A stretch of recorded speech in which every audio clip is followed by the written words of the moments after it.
Hola, ¿qué tal están? Tutorial sobre migraciones. Indudablemente las migraciones son desplazamientos de personas de un lugar a otro, generalmente por motivos de trabajo u otros motivos similares, en definitiva por razones de supervivencia vital.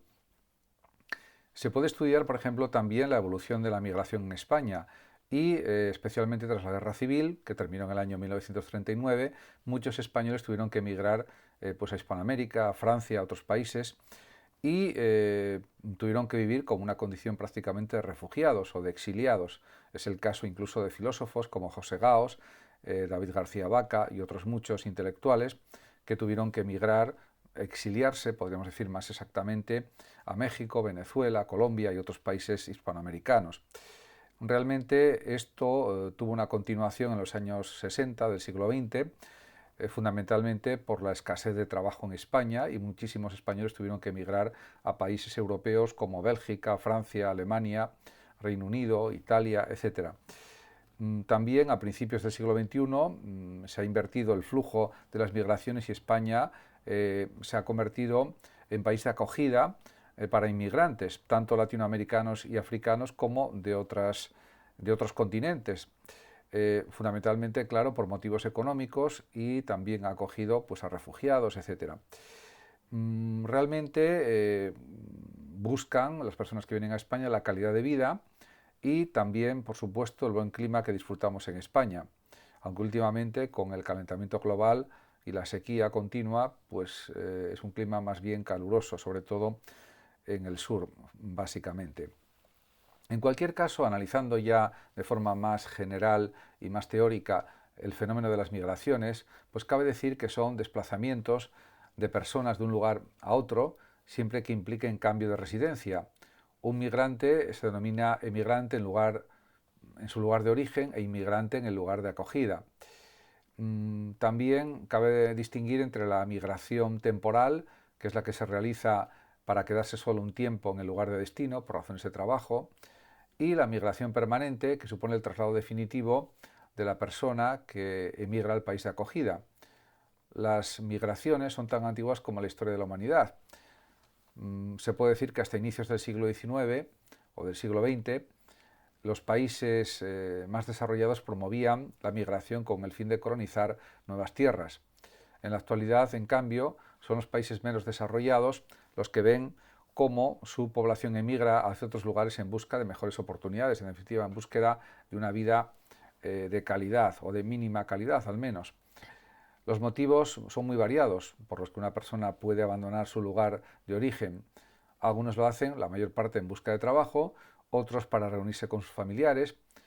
Existen muchísimas personas que huyen de conflictos armados, con su condición de refugiados, por otra parte, y también que huyen de persecuciones por motivos políticos o religiosos, de terrorismo, de violaciones de los derechos humanos e incluso de desastres naturales. Hay una organización de la ONU que es ACNUR que se ocupa de estos refugiados y que protege sus derechos, si cabe, o intenta que se respeten todas las normas y los derechos que protegen a los refugiados, etcétera. Emigrar, por supuesto, conlleva numerosos problemas y numerosas dificultades. Es algo indudable, sobre todo en el caso de la inmigración irregular.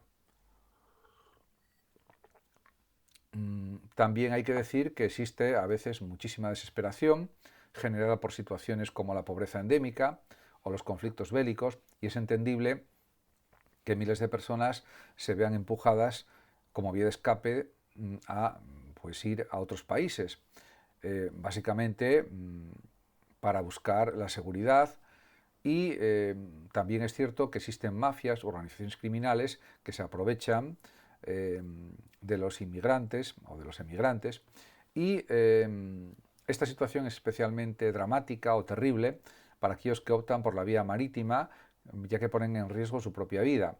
Y han fallecido ya pues, miles de personas en el Mediterráneo, por ejemplo, y en otros mares, simplemente por escapar de la injusticia, por escapar del hambre y por escapar de unas condiciones de vida pésimas.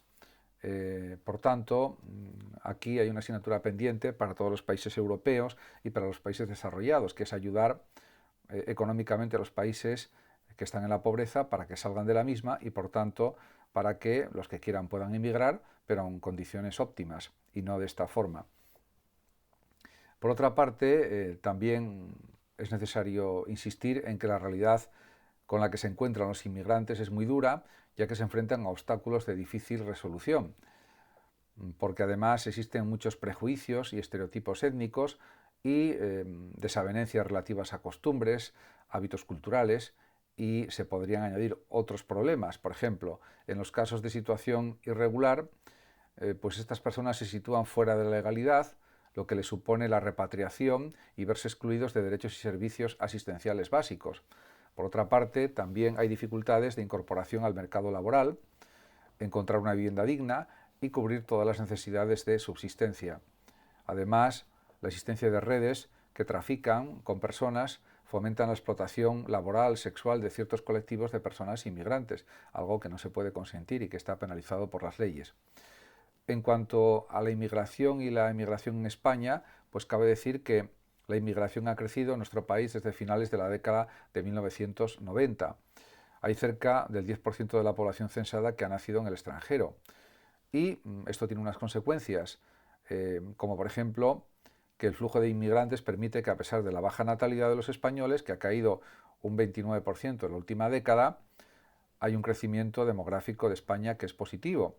En definitiva, las personas que vienen, los inmigrantes, pues pueden ser latinoamericanos, africanos, asiáticos, etcétera, pues son realmente personas que van a trabajar en nuestro país y que van a crear riqueza con su trabajo, lo cual es muy positivo. También, por otra parte, desgraciadamente hay un aumento de la xenofobia, del odio a los extranjeros o el desprecio a los mismos, pese a que España ha logrado incorporar a su sociedad una oleada migratoria de singular intensidad y volumen sin apenas conflictos sociales.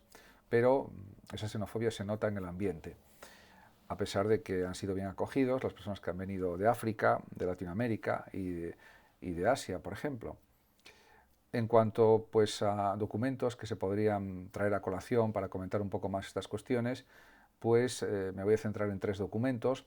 El primero pues, explica los datos sobre migración de Naciones Unidas y en un portal de datos mundiales sobre la migración, y dice así: en 2019 el número de inmigrantes internacionales, personas que residen en un país distinto al de nacimiento, alcanzó casi los 272 millones en todo el mundo, un 48% de mujeres frente a los 258 millones de 2017. Ha subido. De estos, 164 millones son trabajadores migrantes. Asimismo, se estima que hay 38 millones de niños migrantes y 3 de cada 4 migrantes están en edad de 20 a 64 años de trabajar. Asia acoge alrededor del 31% de la población de migrantes internacionales, Europa el 30%, América acoge el 26%, África el 10% y Oceanía el 3%. Como se puede observar, Asia y Europa son los continentes que más población migrante acoge, y eso es significativo, porque realmente pues, la cifra de África y Oceanía, o esas cifras son significativas, porque en África la pobreza diríamos que abarca prácticamente todo el continente y por eso hay poca migración hacia África, como es lógico. Y Oceanía pues también ofrece más esas oportunidades porque Australia es muy grande pero está muy poco poblada. En ese sentido, América parece que también es un continente que da bastante acogida porque llega al 26% y eso es también claramente importante. En cuanto a las diferencias entre inmigrantes y refugiados, pues ACNUR, por ejemplo, en un documento que ha sido publicado, que se titula El asilo es de todos, o diferencias entre inmigrantes y refugiados, señala lo siguiente: inmigrantes y refugiados utilizan las mismas rutas y medios de transporte, por eso son tratados del mismo modo. Sin embargo, son fundamentalmente distintos. Los inmigrantes, dice ACNUR, especialmente los que migran por motivos económicos, se desplazan para mejorar sus vidas. Los refugiados lo hacen para ponerse a salvo o preservar su libertad. La diferencia es muy sustancial. Huyen del conflicto bélico o de la persecución y se encuentran en una situación muy vulnerable. No disfrutan de la protección de su propio Estado y, de hecho, a menudo es su propio gobierno el que los persigue. Sin posibilidades de acceder a los estados por vías legales, las personas que forman parte de estos flujos migratorios mixtos con frecuencia se ponen en manos de traficantes. Aquí ACNUR está indicando que los refugiados, aunque aparentemente puedan ser ilegales, como inmigrantes ilegales, en realidad tienen derecho a su refugio, porque vienen de situaciones de guerra, de explotación, de maltrato, etcétera, y por lo tanto no se les puede considerar inmigrantes irregulares en todos los aspectos y en todos los sentidos. Y, por supuesto, ACNUR también insiste en la neutralización de los traficantes de personas que por elevadas cantidades de dinero pues los meten en balsas neumáticas con muy pocas condiciones de seguridad, por no decir ninguna, y muchos inmigrantes están muriendo. En ese sentido, los estados como por ejemplo España, Italia, Francia, etcétera, pues tienen que tomar cartas en el asunto y pues intentar que esto no suceda. Eso es lógico. En cuanto al tráfico de personas, pues ACNUR también lo define y lo explica y dice: el tráfico ilícito de inmigrantes se define como la facilitación de la entrada ilegal de una persona en un estado con el fin de obtener directa o indirectamente un beneficio financiero u otro de orden material. Los traficantes, según ACNUR, cometen un crimen contra un Estado y violan los derechos humanos de los migrantes y las personas refugiadas necesitadas de asilo, abusos físicos, retención de alimentos y agua, etcétera, etcétera. Estas personas, que necesitan protección internacional, a menudo se ven obligadas a utilizar a los traficantes como su único medio para huir de la persecución, el conflicto y la violencia. Entonces, aquí pues, la cuestión está muy clara. Es verdad también que hay zonas de África, como la zona de Libia, en la que no hay un Estado, diríamos, establecido, en la que pues, esto prevalece, el tráfico de personas, y también en general el norte de África. Por tanto, los estados africanos tenían que tomar también medidas para evitar este tipo de situaciones, y de esa manera pues, habría formas de que las personas que se pueden considerar refugiados pudieran llegar a Europa buscando refugio, pero de una manera ordenada, de una manera legal y de una manera respetuosa con los derechos humanos. Muchas gracias a todos por su atención. Saludos como siempre a los oyentes de Radio Sofando de México y hasta siempre.